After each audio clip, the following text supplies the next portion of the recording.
The night is quiet over the Persian Gulf. Too quiet, Staff Sergeant Daniel Carter sits inside the dim red glow of a U.S. Navy command center aboard the carrier, USS Gerald R. Ford.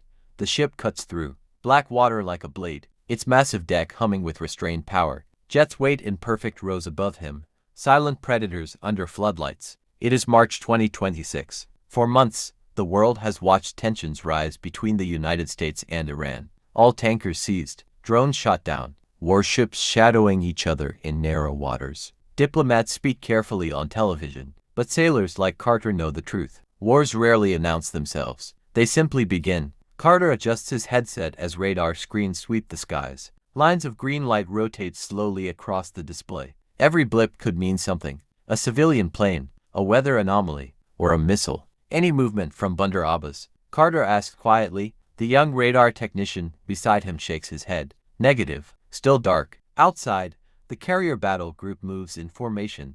Destroyers, cruisers, submarines somewhere beneath the water. A floating city of steel and firepower. And somewhere across the dark sea, Iranian missile batteries wait in the mountains. At 2:17 local time, the comm breaks. A sharp alarm slices through the command room. Contact. Someone shouts. The radar screen suddenly blooms with new signals rising from the Iranian coastline. Not one, not two, dozens. Carter leans forward, heart pounding. Ballistic trajectories. Missiles. Missile launch confirmed. The tactical officer yells. Multiple launches from southern Iran. For a moment, nobody moves. The realization spreads through the room like ice water. This is not another standoff. This is war. Carter grips the console. Sound general quarters. The captain orders calmly over the intercom. The carrier erupts into motion. Alarms scream through metal corridors. Sailors sprint to battle stations. Above deck, crews rush toward waiting fighter jets. Outside, the night sky over the Persian Gulf begins to change. High above the horizon, faint streaks of light rise into the darkness, thin glowing lines.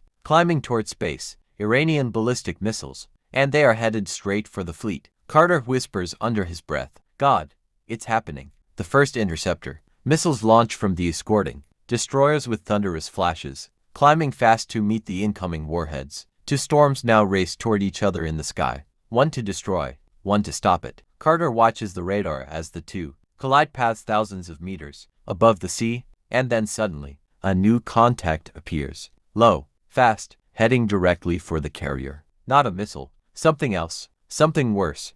The radar screen flickers again. Staff Sergeant Daniel Carter leans closer, the green glow reflecting in his eyes. The new contact slices across the display at terrifying speed, low altitude. Fast, maneuvering. Not ballistic. Not predictable. Identify that track, Carter says sharply. The radar technician zooms in. The object hugs the surface of the Persian Gulf, skimming just meters above the waves. A cruise missile. The tactical officer swears under his breath. Sea skimmer. Iranian launch. Cruise missiles are different from ballistic ones. They do not climb high into the sky where interceptors can easily find them. They fly low, hidden by the curvature of the earth. Sometimes radar sees them only seconds before impact. And this one is coming straight for the carrier. Above deck, chaos unfolds with brutal efficiency. Sailors sprint through flashing red lights. Jet engines ignite with a violent roar as pilots scramble into cockpits. On the loudspeakers, the ship's voice echoes through every corridor. General quarters,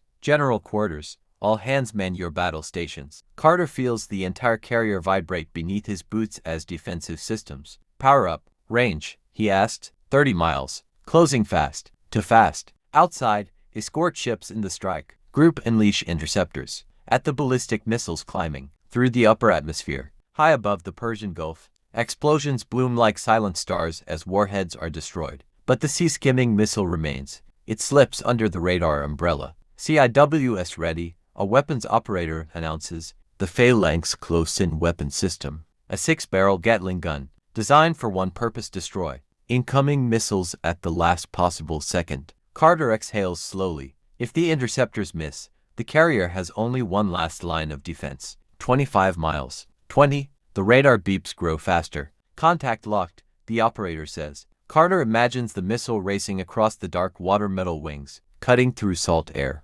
Guidance computer hunting its target. Someone whispers, "Come on." 15 miles. Suddenly, another warning flashes across the screen. Carter freezes. Wait, that can't be right. What? the officer asks. Carter points at the radar. The cruise missile is not alone. A second contact appears behind it, then a third, then 5 more. An entire swarm of sea-skimming missiles now rushes toward the fleet from multiple directions. The Iranian strike is far larger than anyone expected. Above the carrier deck, sailors look toward the horizon as faint shapes skim across the water. Barely visible in the moonlight, Carter grips the edge of his console. 8 missiles, 8 chances for a disaster. The tactical officer raises his voice. All ships engage. Engage all incoming. On the horizon, flashes erupt as destroyers fire everything they have. But the missiles keep coming. 10 miles. 8. 6. The missile breaks through the wall of tracers. Staff Sergeant Daniel. Carter stares at the radar screen as the contact closes to less than a mile. The carrier's defensive guns hammer the darkness, their barrels glowing from the heat. Thousands of rounds tear through the sky. But the missile is still there, still coming. Above deck, sailors instinctively duck as the weapon flashes across the black horizon. It moves too fast for the human eye to fully track. Just a streak of fire skimming over the waves. Impact in 3 seconds. Someone shouts. Carter holds his breath. Then, the sky erupts. A phalanx burst finally connects. The missile explodes in midair, a violent flash lighting the ocean like daylight. Burning fragments rain down into the sea just short of the carrier. A collective gasp spreads through the command center. But there is no time to celebrate. Multiple contacts still inbound. The radar operator yells. Carter wipes sweat from his forehead and scans the display. 4 missiles remain, racing toward different ships in the strike group. Destroyers respond instantly.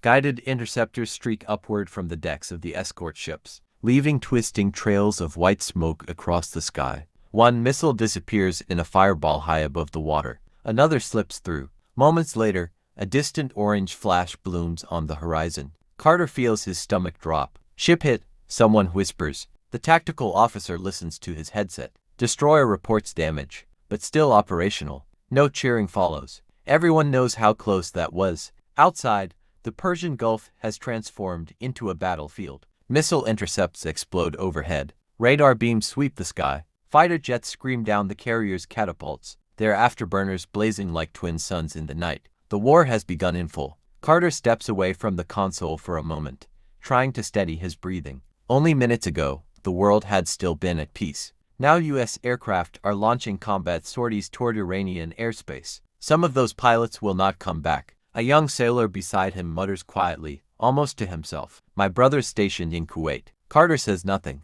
because everyone here is thinking the same thing. If missiles are already flying in the Gulf, the war will not stay here for long. Then a new voice cuts through the room. New launch detected. The radar operator turns pale. Carter leans forward again. What kind of launch? The operator hesitates. His voice drops. Ballistic, but larger. The trajectory appears on the screen. Longer range, higher altitude. Carter feels a cold chill crawl down his spine. These are not aimed at the fleet. They are headed far beyond the Gulf, toward U.S. bases across the Middle East, and maybe even further. The tactical officer slowly exhales. Oh God, because everyone in the room suddenly understands. Tonight's attack is only the first strike. The real war is just beginning.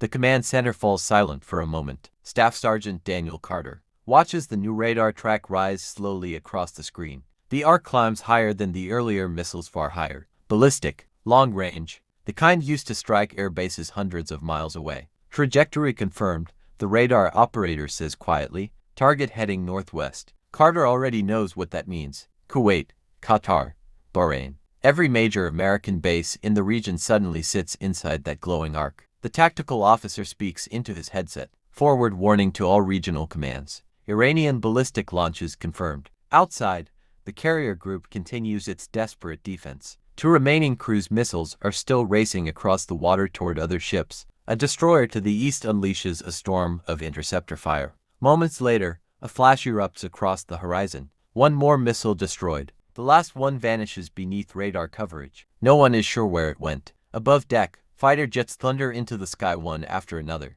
F-A-18 Super Hornets roar off the catapult, wings heavy with bombs and air-to-air missiles. They climb into the dark, heading north toward Iran. Carter listens to the pilot's radio chatter as they check in with Airborne Command. Viper 1 Airborne, Viper 2 Airborne. Each call sign represents a crew of 2 people flying directly into the opening battle of a war that could reshape the world. The captain's voice comes over the command channel. Launch the strike package. On deck, the next wave of aircraft rolls forward. These jets carry something different, not defensive missiles. Precision bombs. Targets have already been selected: missile launch sites, radar stations, command bunkers along Iran's southern coast. Within minutes, American aircraft will cross into Iranian airspace. The first counter-strike of the war. Carter stares again at the ballistic trajectory still climbing across the radar. How long until impact? He asks. The radar technician runs calculations. 10 minutes, maybe less.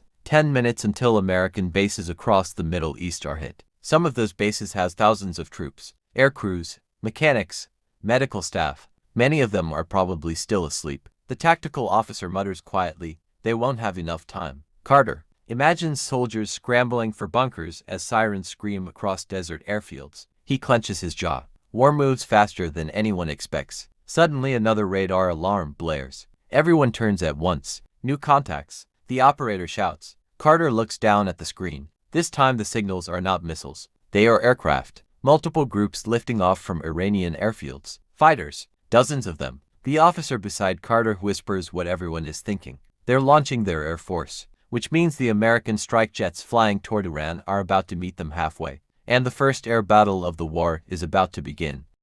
The sky above the Persian Gulf fills with aircraft. Staff Sergeant Daniel Carter listens to the radio traffic pouring through his headset as the American strike package climbs into the darkness. The roar of jet engines fades behind them as the F-18 Super Hornets push north toward Iranian airspace. Inside the command center, radar screens glow like green constellations. New contacts appear every second. American fighters, Iranian fighters, missiles still climbing into the upper atmosphere. War now moves in 3 dimensions. Enemy aircraft confirmed, the radar operator says. Multiple squadrons lifting from Bandar Abbas and Shiraz. Carter zooms the radar display outward. Dozens of Iranian fighters are climbing fast, most likely. F-14 Tomcats and MiG-29s. Aircraft Iran has kept flying for decades despite sanctions and aging parts. Old planes, but still deadly. And tonight their pilots know exactly what they are defending. Their homeland. Over the radio, the calm voice of an American pilot cuts through the static. Viper 1 to strike group. We have bandits on radar. Multiple contacts. Angels 25. Enemy fighters. High altitude. Closing fast. Carter imagines the scene above the clouds. 2 formations of aircraft racing toward each other through the cold night sky. No speeches. No warning shots. Just radar locks and missile tones. The tactical officer watches the screen carefully. Range, 70 miles. 65. The numbers drop quickly. In modern air combat, the first shot can happen long before pilots ever see each other. A sharp electronic tone suddenly fills the radio channel. Missile lock. One of the American pilots speaks quickly. Fox 3. The code word for an MRAM missile launch. Somewhere over the Persian Gulf, an air-to-air missile streaks away from a Super Hornet at nearly 4 times the speed of sound. Carter grips the edge of his console. Moments later, a bright flash appears on the radar. 1 Iranian aircraft disappears. The first confirmed air kill of the war, but the response comes immediately. Warning alarms scream inside the American cockpits.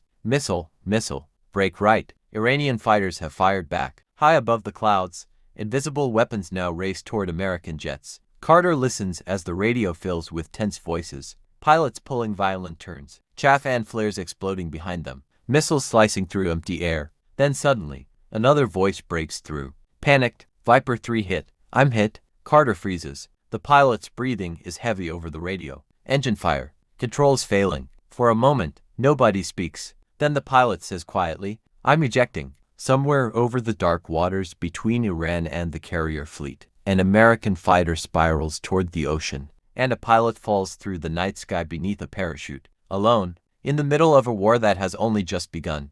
The parachute opens with a violent snap. Captain Ethan Walker hangs beneath it, drifting through the cold night air above the Persian Gulf. For a moment, the roar of jet engines fades into the distance, replaced by the soft flapping of nylon and the rush of wind in his ears. His burning F-18 Super Hornet disappears below him, slamming into the black water with a distant flash. Walker exhales slowly. He is alive, but not safe. Far above him, the air battle continues. Missiles streak across the sky like falling stars. Fighter jets twist through violent turns, engines screaming in the darkness. Walker checks the emergency radio clipped to his survival vest. Mayday, mayday. This is Viper 3, he says, trying to keep his voice steady. Pilot down, parachuting, approximate position, 30 miles south of Iranian coast. Static answers him, then a familiar voice finally returns through the headset. Viper 3, this is Viper 1.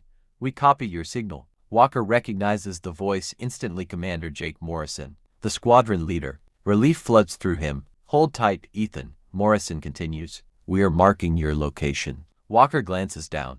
The ocean is rushing up toward him. Black, endless, and somewhere beneath those waves, Iranian patrol boats could already be moving. He hits the water hard. Cold salt water swallows him instantly. The parachute drags him under for a terrifying second before the quick release. Buckle snaps free. Walker surfaces, coughing. The night around him is silent now. Only the faint rumble of distant jets remains overhead. He inflates the small survival raft attached to his vest. The orange life raft pops open beside him, bobbing gently on the waves. Walker climbs inside, shivering. He checks the horizon. Nothing. Just darkness stretching in every direction. Back on the carrier, Staff Sergeant Daniel Carter watches the blinking rescue beacon appear on the radar screen. Pilot signal confirmed. Carter reports. Survival beacon active. The tactical officer nods. Launch search and rescue. On the flight deck, a rescue helicopter powers up immediately. The rotors of an MH-60 Seahawk begin to spin,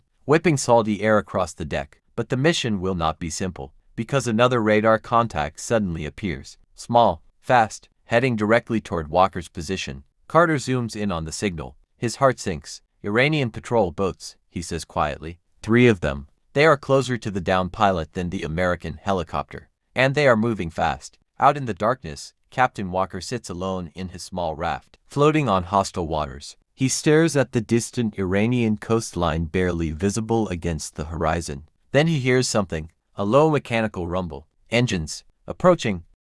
The sound grows louder. Captain Ethan Walker sits frozen in the small orange life raft, staring into the darkness. The waves rise and fall gently beneath him, but the low mechanical rumble cuts through the quiet night like a warning. Engines. More than one. Walker slowly lifts the compact radio again. Viper 1. This is Viper 3, he whispers. I hear surface vessels approaching. Static crackles. Then Commander Morrison's voice returns. Copy that, Ethan. Rescue bird is inbound. 5 minutes out. 5 minutes. Walker looks toward the horizon. The sound is getting closer. Much closer. Back aboard the carrier, Staff Sergeant Daniel Carter tracks everything unfolding across the radar screen. The blinking rescue beacon marks Walker's position, floating alone in the open Gulf. 3 fast-moving contacts approach it from the north. Iranian patrol boats. Speed, 40 knots. Distance, closing fast. Carter glances toward the tactical officer. They'll reach him in less than 3 minutes. The officer nods grimly. Where's the Seahawk? 2 minutes out. Too close. Too tight. Above the water. The MH-60 Seahawk rescue helicopter cuts through the night at full speed. Its rotors pound the air as it races toward the downed pilot's coordinates. Inside the helicopter, the crew chief scans the dark water below through night vision goggles. Beacon signal acquired, he calls out. The pilot pushes the aircraft faster. Hang on, Ethan. Out on the ocean, Walker now sees them. 3 dark silhouettes slicing through the moonlit waves.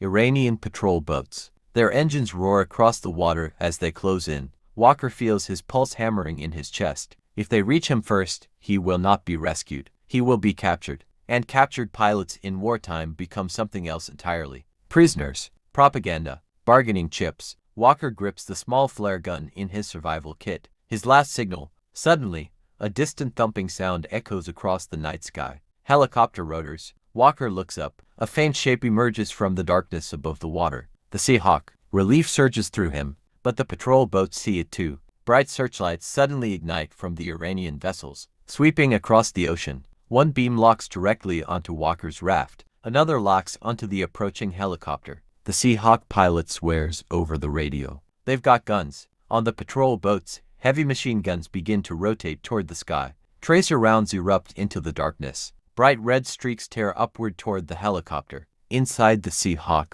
alarms scream as bullets slice past the fuselage. The rescue swimmer shouts, "We're taking fire." The pilot pulls the helicopter into a violent turn to avoid the incoming rounds. But Walker is still floating below, illuminated by enemy searchlights, completely exposed, and the patrol boats are only seconds away. Tracer rounds slice through the night sky. Captain Ethan Walker, watches in horror as bright red streaks tear past the rescue helicopter overhead. The MH-60 Seahawk jerks violently as its pilot banks away from the incoming fire. The Iranian patrol boats are now only a few hundred meters away. Their searchlights lock onto the small orange raft like a spotlight on a stage. Walker raises his arm instinctively, shielding his eyes from the blinding beam. There is nowhere to hide. Inside the Seahawk, the pilot fights to keep the aircraft steady, taking heavy fire. The crew chief shouts. Bullets crack through the air around them. One round punches through the helicopter's tail boom, sending warning alarms screaming through the cockpit. We can't hover here, the pilot yells, but they cannot leave the pilot behind either. Back on the carrier, Staff Sergeant Daniel Carter watches the radar display with growing dread. The 3 Iranian patrol boats have almost reached Walker. Rescue bird under fire, Carter reports. The tactical officer clenches his jaw. Where are the fighters? 30 seconds out, high above the Gulf, 2 FA-18. Super Hornets break through the clouds at nearly the speed of sound. Their radar systems instantly lock onto the patrol boats below. Commander Jake Morrison grips the control stick. His friend is down there. Viper 2, weapons hot, he says calmly. The other pilot responds instantly. Copy. Engaging. Back in the Seahawk, the crew chief leans out the open door, scanning the dark ocean below. The patrol boats are now clearly visible, dark hulls slicing through the waves, machine guns still firing at the helicopter, and the raft sits helplessly between them. Walker hears the engines of the boats now, loud, terrifyingly close. One of the patrol boats swings directly toward him. A soldier on its deck raises a rifle. Walker's heart pounds. Then suddenly, a thunderous roar explodes across the sky. 2 Super Hornets scream overhead at low altitude. The Iranian crews barely have time to react. Fox 2, Morrison calls out. An AIM-9 Sidewinder missile streaks downward from the fighter jet, locking onto the engine heat of the lead patrol boat. A second missile follows seconds later. Walker covers his ears. 2 massive explosions rip across the surface of the water. Fireballs erupt where the patrol boats were seconds earlier. Flaming debris rains across the waves as the surviving boat swerves wildly to escape. The Seahawk pilot seizes the moment. Go, go, go. The helicopter dives lower toward the raft. The rescue swimmer leaps into the ocean. Walker watches him cut through the waves toward the raft with powerful strokes. For the first time since ejecting, hope surges through Walker's chest. But as the swimmer reaches the raft, Carter's radar screen lights up again. A new launch from the Iranian coastline. Fast, ballistic, and this one is heading directly toward the carrier group.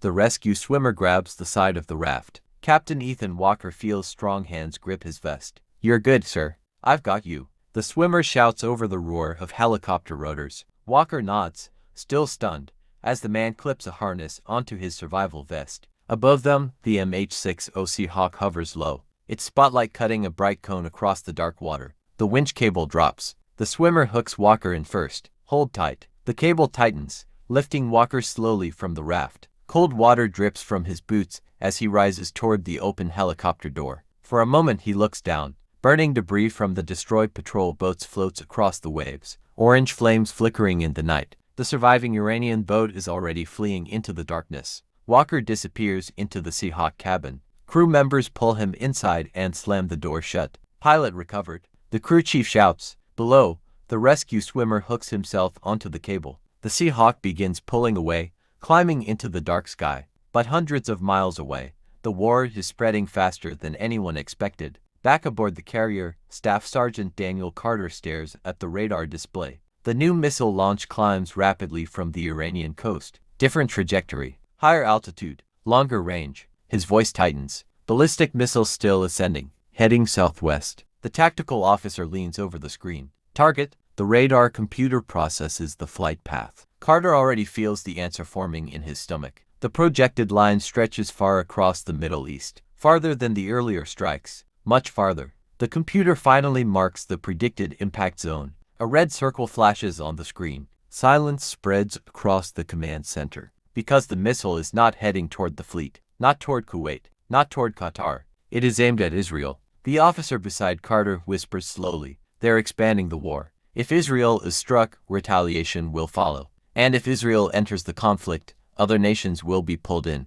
Air forces, missile strikes, entire armies." Carter looks around the command room. Just hours ago, this had been a tense patrol. Now it feels like the opening moment of something much larger, something global. The carrier continues moving through the dark Persian Gulf, Fighter jets launching into the sky one after another. Above the clouds, American and Iranian aircraft still fight in the darkness. And far away, a single ballistic missile climbs higher and higher into space, carrying with it the terrifying possibility that this night, March 2026, will be remembered as the day the world stepped into a new war.